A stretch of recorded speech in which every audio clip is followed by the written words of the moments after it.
People are feeling devastated and very disappointed, particularly because the multi-unions have put a plan on the table which is really compelling, which would say, yes, of course we're going to build an electric arc furnace, but we can combine it with keeping one of the blast furnaces going and to use that time to build direct reduced iron capability, thus having a bridge to a better future, rather than this cliff edge, which is going to lead to huge job losses, and I think is also going to mean that we have a country which is the only country in the G20 that is no longer to make its own steel from scratch. I mean, Tata say they need to move to a greener way of working. The UK government is helping them do that with funding, and they're also making available a fund for workers. Are you saying that isn't enough, or it's the wrong thing to do?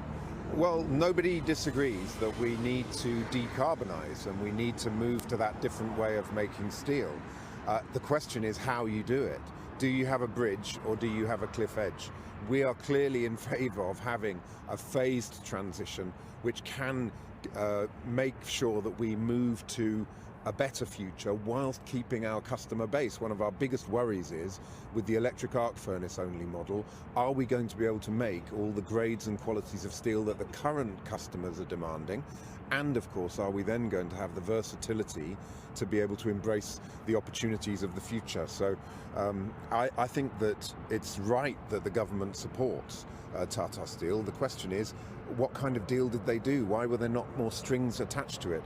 And what we're also urging Tata Steel to remember is that the Labour has a cast iron guarantee for a £3 billion clean steel fund.